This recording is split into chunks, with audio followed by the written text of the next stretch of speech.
전능하사 천지를 만드신 하나님 아버지를 내가 믿사오며 그 외아들 우리 주 예수 그리스도를 믿사오니 이는 성령으로 잉태하사 동정녀 마리아에게 나시고 본디오 빌라도에게 고난을 받으사 십자가에 못 박혀 죽으시고 장사한 지 사흘 만에 죽은 자 가운데서 다시 살아나시며 하늘에 오르사 전능하신 하나님 우편에 앉아 계시다가 저리로서 산자와 죽은 자를 심판하러 오시리라. 성령을 믿사오며 거룩한 공예와 성도가 서로 교통하는 것과 죄를 사하여 주시는 것과 몸이 다시 사는 것과 영원히 사는 것을 믿사옵나이다.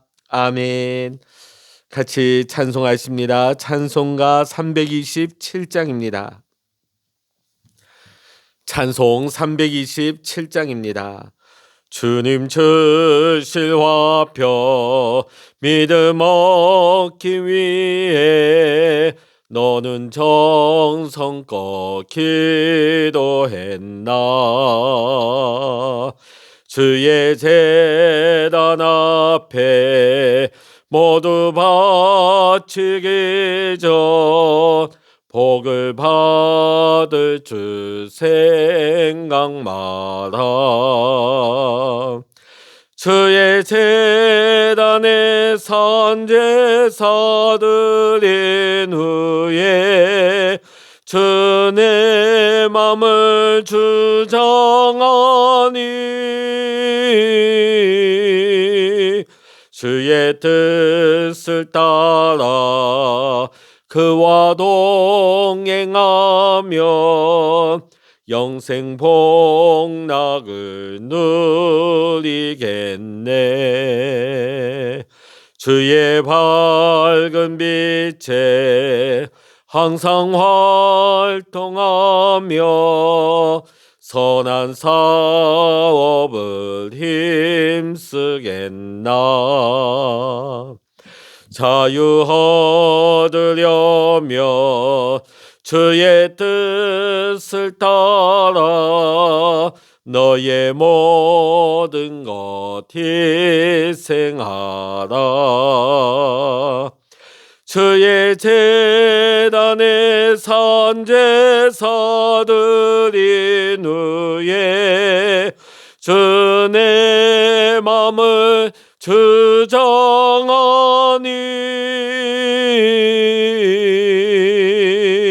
주의 뜻을 따라 그와 동행하며 영생 복락을 누리겠네. 주의 제단 앞에 모두 바친 후에 주와 온전히 사귀겠네. 주님 주신 기쁨 또한 그의 사랑 어찌 말로 다 형용하랴. 주의 제단에 선제사 드린 후에 주 내 맘을 주장하니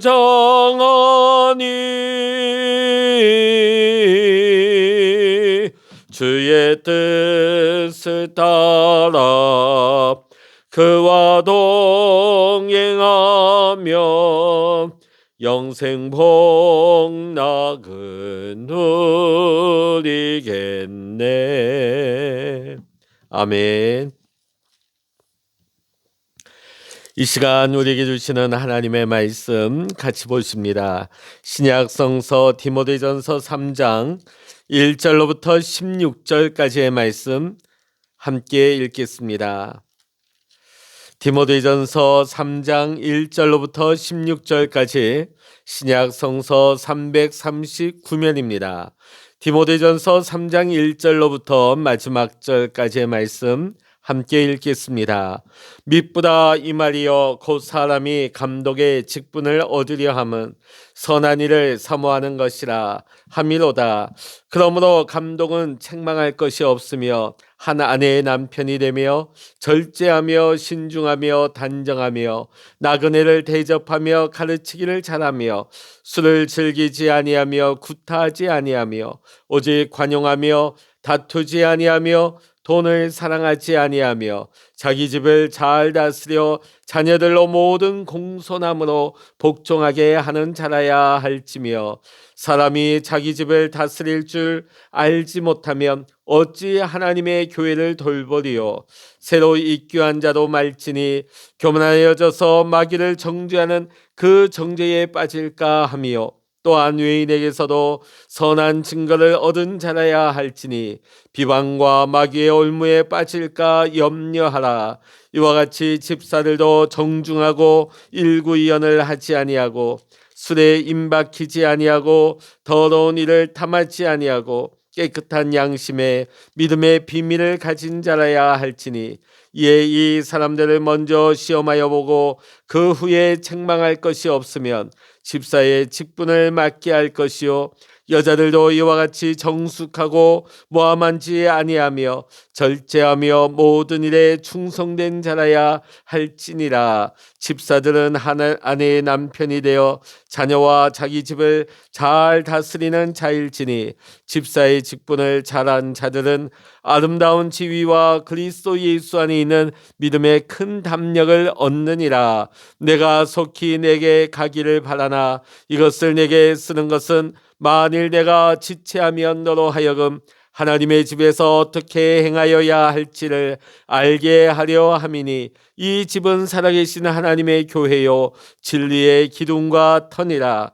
크도다 경건의 비밀이여 그렇지 않다 하는 이 없도다. 그는 육신으로 나타난 바 되시고 영으로 의롭다 하심을 받으시고 천사들에게 보이시고 만국에서 전파되시고 세상에서 믿음 받으시고 영광 가운데서 올려지셨느니라. 아멘.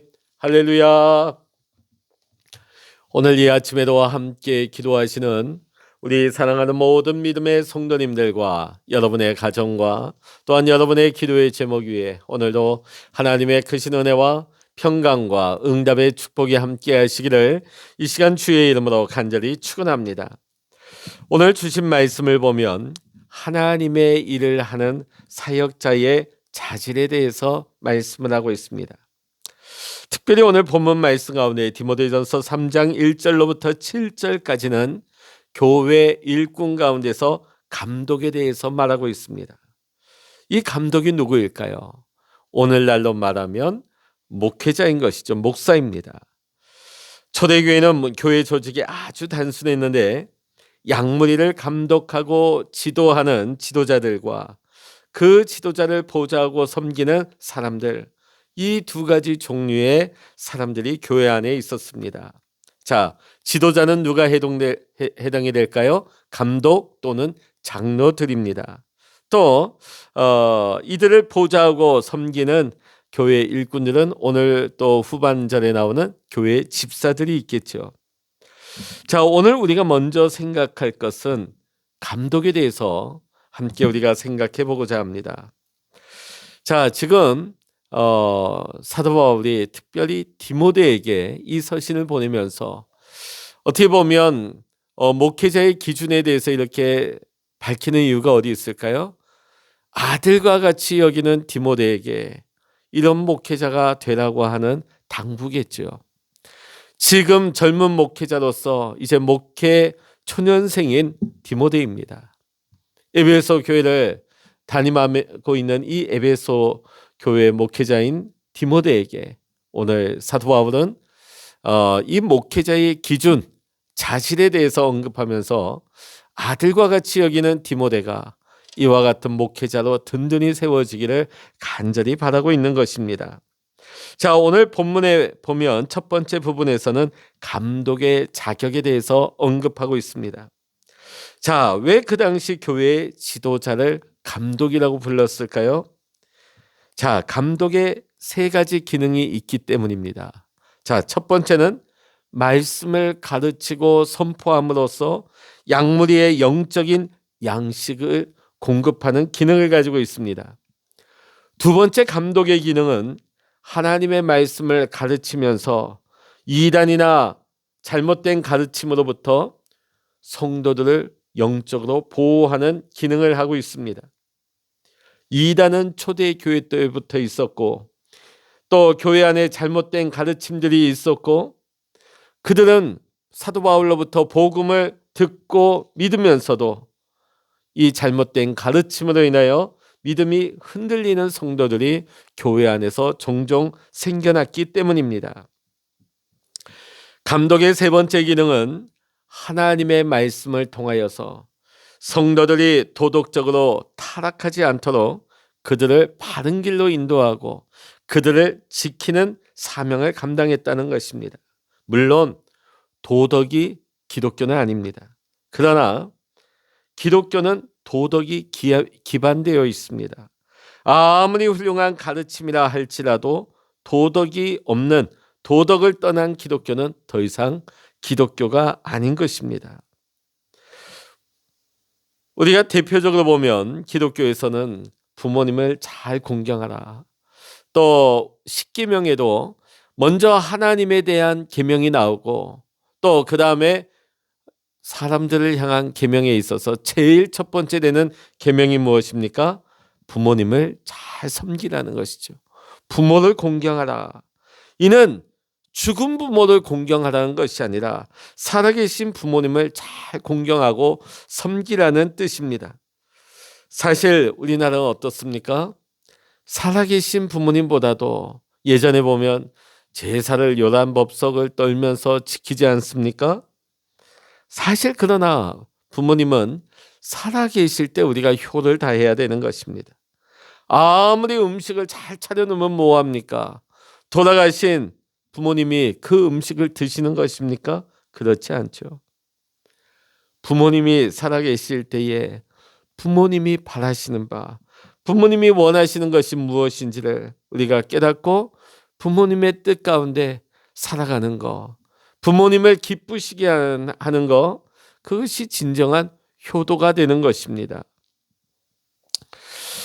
자, 오늘 이런 기능을 가지고 있는 감독들에 대해서 사도 바울이 제일 먼저 관심을 가졌던 부분은 바로 감독의 자질 문제였습니다.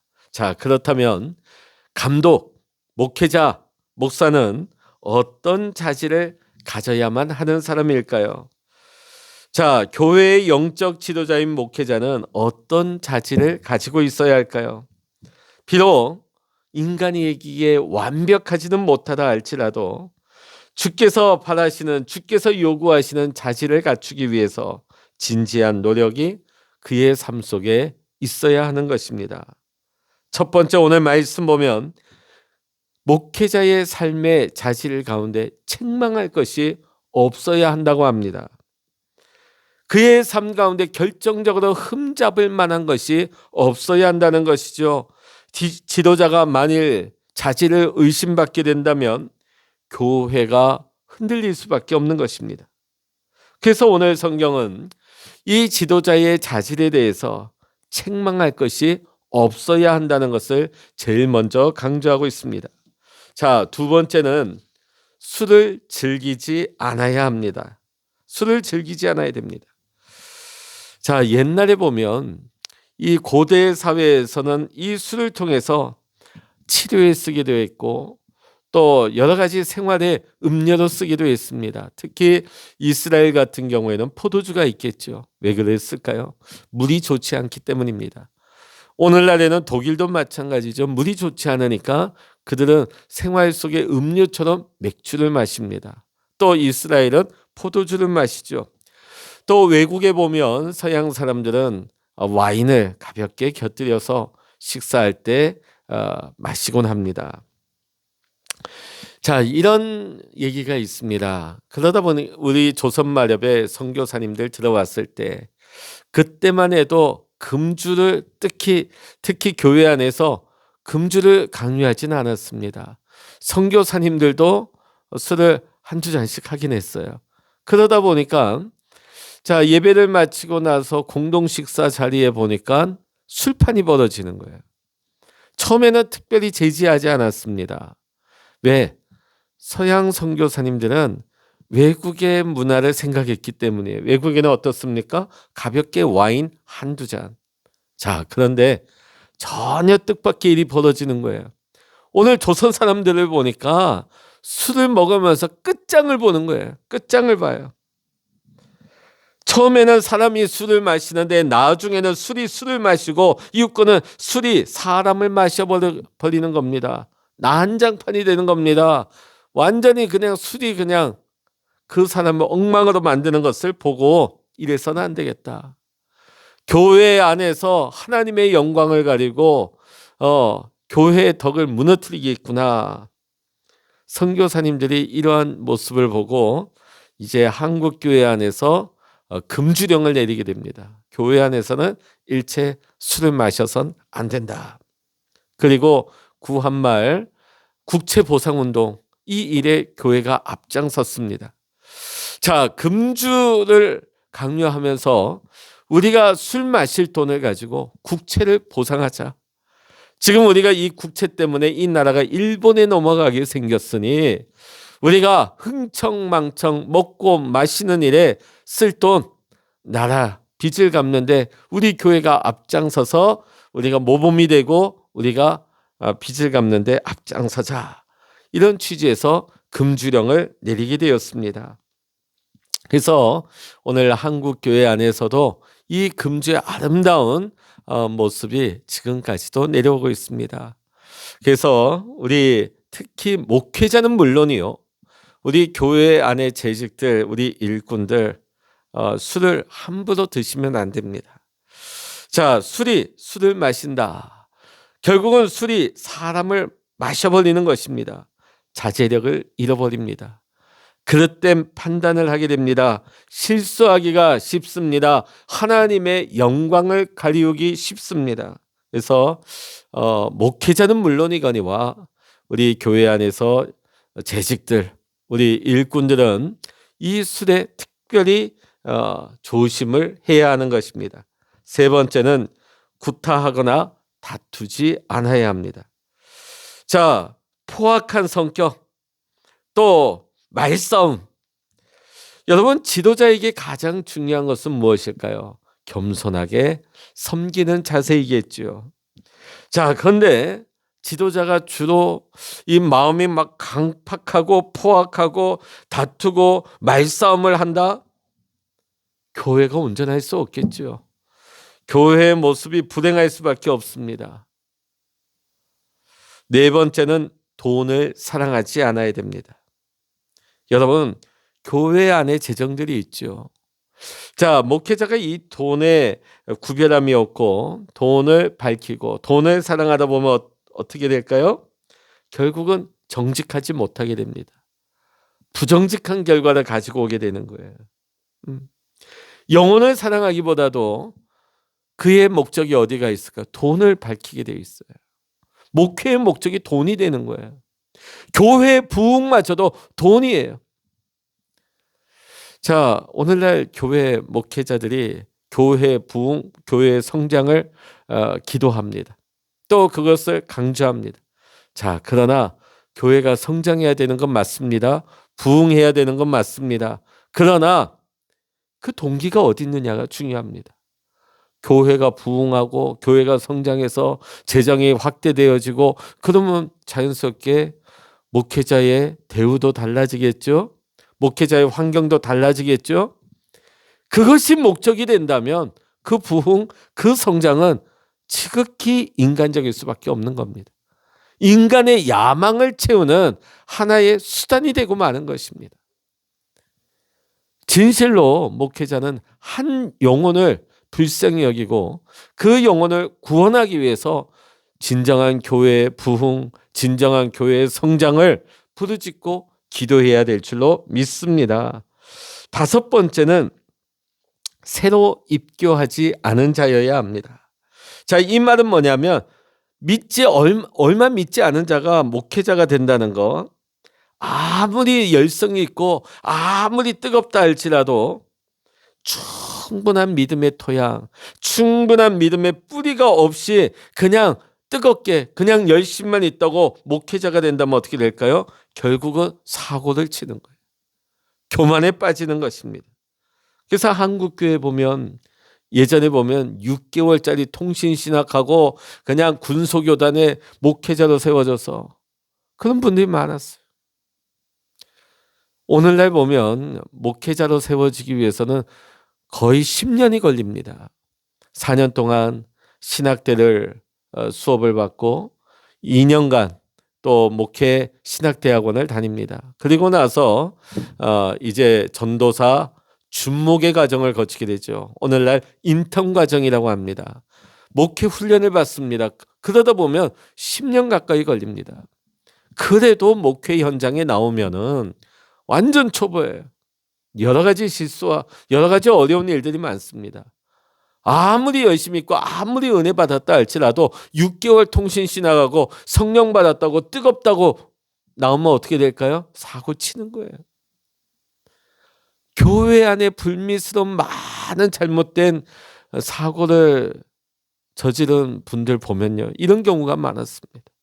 정상적인 훈련, 정상적인 과정을 거치지 않고 급속 과정으로 어디서 목사 안수를 받았는지 알 수 없는 그런 분들이 사고를 치는 경우가 많았습니다. 오늘 사도 바울이 이걸 강조하고 있는 거예요.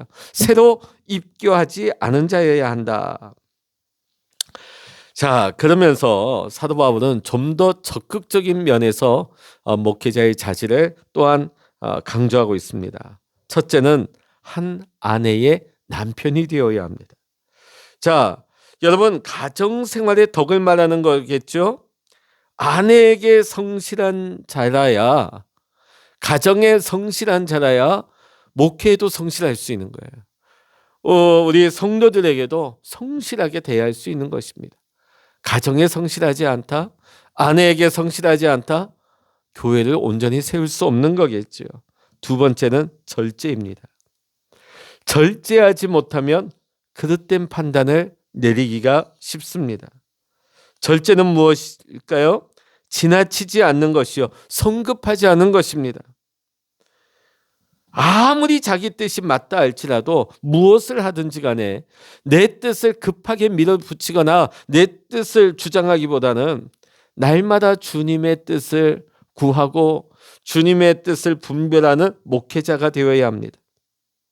조금은 더디 간다 할지라도 주님이 원하시는 것이 무엇인지, 주님이 어떻게 말씀하시는지를 먼저 살핀다면 절제할 수밖에 없습니다. 그런데 이러한 과정이 없다면 매사에 충돌이 나겠죠. 내 생각, 내 뜻, 내 감정, 내 혈기 절제를 하지 못하는 겁니다. 그럼 교인들과 사사건건 부딪히게 되어 있어요. 그래서 오늘 사도 바울은 절제를 강조하고 있습니다. 세 번째는 신중하며 단정해야 합니다. 신중한 태도로 먼저 자신을 다스리고 모든 일에 바른 자세를 가지고 있어야만이 교회를 평안하게 잘 다스릴 수가 있는 것입니다. 네 번째는 나그네를 잘 대접해야 됩니다. 당시 초대교회는 여러 사도들이 여러 지역을 선교 유행을 하면서 각 지역에 복음을 전했습니다. 그러다 보니까 수시로 각 지역 교회에 사도들이 찾아오고 방문하는 경우가 많았다는 것이죠. 이런 분들을 잘 환영하고 이런 나그네 같은 주의 일꾼들을 잘 대접하는 것이 굉장히 중요한 일이었습니다. 그러기에 형제를 섬기고 지도자를 잘 섬기는 이런 섬김의 자질이 지도자, 목사에게 없다면 지도자로서의 역할을 잘 감당하기가 어려운 것입니다. 구약 성경을 봐도 나그네를 대접하는 것은 하나님의 백성들이 마땅히 해야 할 도리라고 가르치고 있습니다. 그리고 그러한 일을 잘 감당하게 될 때에 하나님이 그들에게 복을 주신다고 약속하고 있습니다. 자, 나그네를 잘 대접하는 목회자, 또 교회에 오는 손님들 잘 대접하는 일꾼들이 되어질 때에 오늘 우리 교회와 또 목회자와 우리 섬기시는 주의 일꾼된 우리 모든 성도님들이 하나님이 약속하신 놀라운 은혜와 복을 누리게 될 줄로 믿습니다. 다섯 번째는 가르치기를 잘 해야 합니다. 자, 목사는 잘 가르쳐야 돼요. 하나님의 말씀을 잘 가르쳐야 하는 직임을 하나님께로 받은 것입니다. 자, 여섯 번째는 관용입니다. 관용이 무엇입니까? 잘 덮어주는 것이죠. 남의 약점을 들추어내고 고발하기를 좋아하는 자가 아니라 남의 약점을 봤을 때, 어려운 점을 보았을 때, 문제를 보았을 때 이를 덮어주고 비밀을 지켜줄 수 있어야 한다는 것입니다. 목회자가 여러 가지 격려를 통해서 성도들의 어려운 점들, 약점들, 문제들을 알 수 있죠. 자, 목회자가 여기서 놓치지 말아야 될 것은 이것을 잘 지켜야 된다는 거예요. 목회자가 여기저기 막 말하고 돌아다니고 여기 가서 이 말하고 저기 가서 저 말한다? 그러면 안 되는 거죠. 교회가 어떻게 제대로 설 수 있겠습니까? 자, 일곱 번째, 자기 집을 잘 다스려야 합니다. 자, 제일 중요한 것은 뭘까요? 교회 지도자는 먼저 본인 가정이 행복해야 됩니다. 아내를 사랑하고 또 자녀를 잘 믿음으로 키워야죠.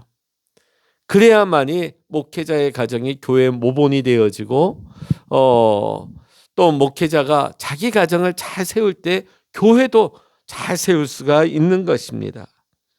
마지막으로 외인에게도 선한 증거를 얻어야 하는 것입니다. 외인은 무엇입니까? 교회 밖에 있는 사람들, 불신자, 믿지 않는 사람들, 교회 주변의 이웃들. 교회 목회자는 교회 안의 성도들 뿐만이 아니라 믿지 않는 사람들, 주변 이웃들에게서 참 저 교회 목사님 훌륭하다, 저 교회 목사님 진짜 좋으신 분이다 하는 칭찬을 들을 수 있어야 돼요. 그래야 전도가 되죠. 그래야 주변에 안 그래도 색안경을 끼고 교회를 좋아하지 않는 분들의 그 비방, 올무로부터 벗어날 수가 있는 것입니다. 안 그래도 교회에 좋지 않은 시선을 가지고 있는 교회 밖에 불신자들에게 조그만 약점이라도 잡히게 되면 어떻게 될까요? 전도의 문이 닫히는 것입니다. 하나님의 영광을 가리우게 되는 것입니다. 그래서 목회자는 늘 교회 안팎으로 절제하고 조심하고 또 가정에서도 모범이 되고 또 하나님의 영광을 가리우지 않도록 늘 힘써야 하는 것입니다. 사실 오늘 이 본문의 말씀을 읽다 보니까 사실 디모데에게 주시는 선배 목회자 사울의 당부이기도 하지만 오늘 저에게 주시는 또 참 얼굴이 화끈화끈하기도 한 그런 말씀이기도 합니다. 여러분, 오늘 이 말씀을 보시면서 우리 교회 지도자들, 우리 해운대 중앙교회 담임 목사로 하나님께서 세워주신 김수현 목사를 위해서도 여러분 새벽마다 기도해 주시고 또 저를 좌우로 섬기고 계시는 우리 김영규 장로님, 장환칠 장로님 두 분의 장로님을 위해서도 기도해 주시기를 바랍니다. 여러분, 목사와 당회원 우리 장로님들에게 주시는 오늘 바울의 교훈입니다. 단순히 목회자 한 사람에게만 주시는 교훈이 아니에요. 오늘 말씀 보니까 이것은 목사요 또 우리 장로님들과 우리 재직들 모두에게 주시는 하나님의 가르침이에요. 오늘 하나님의 사명을 받은 우리 모두를 향한 하나님의 말씀으로 받기를 원합니다. 우리가 이 세상 살아가는 동안에 하나님께서 우리에게 맡겨주신 해운대 중앙교회를 우리가 하나님의 몸된 교회로 세워나가는 데 있어서 부끄럽지 않게 섬길 수 있도록 우리가 목회자는 우리 장로님과 우리 성도들을 향해서 기도해야 할 것이요 또한 우리 성도님들은 기도하실 때마다 주의 종을 위해서 눈물로 중보해 주시기를 부탁을 드립니다. 부족한 자입니다. 연약한 자입니다. 성령께서 붙잡아 주셔야 하는 자입니다. 그래서 서로가 서로를 위해서 기도하고 서로를 붙들어주고 서로를 격려하며 서로를 도와주며 함께 섬겨나가는 우리 해운대 중앙교회, 우리 모든 믿음의 성도님들 되어주시기를 이 시간 간절히 축원합니다. 기도하시겠습니다. 할렐루야. 하나님 아버지, 우리를 해운대 중앙교회 목사로, 장로로, 또한 안수집사로, 권사로, 집사로, 성도로 불러주신 하나님 감사를 드립니다. 받은 직분과 우리의 사명의 자리는 제각각 역할이 다르다 할지라도 오늘 사도 바울을 통하여서 주신 이 본문의 말씀과 같이 우리가 구별된 삶을 살아가게 하시고 오늘 우리가 직분에 합당한 모습으로 하나님 영광을 가리우지 않도록 하나님 날마다 하나님 기뻐하시는 모습으로 세워지게 하여 주시옵소서. 우리가 서로의 연약한 점을 볼 때마다 서로 기도하게 하시고 서로 붙들어주게 하시고 서로 돕는 자가 되게 하여 주시어서 우리 교회가 서로 한마음 한뜻 되어서 연합하게 하시고 하나님 기뻐하시는 우리 해운대 중앙교회 하나님의 뜻을 이루어갈 수 있는 이 시대의 귀한 교회로 쓰임받는 교회, 또 그 안에서 목사와 장로와 또 귀한 재직의 직분을 잘 감당할 수 있는 우리 모두가 되게 하여 주시옵소서. 오늘도 기도의 골방에 엎드려 기도할 때 하늘 문을 여시고 응답하여 주시옵소서. 하나님의 마음을 부어주시옵소서. 성령으로 충만하게 하여 주셔서 오늘도 이 악하고 험한 세상 내 힘으로 살아가는 것이 아니라 하나님과 동행하며 말씀에 의지하여 믿음 안에서 승리하게 하여 주시옵소서.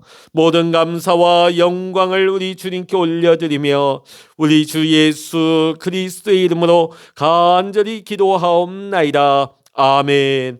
찬양하라 내 영혼아, 찬양하라 내 영혼아, 내 속에 있는 것들아 다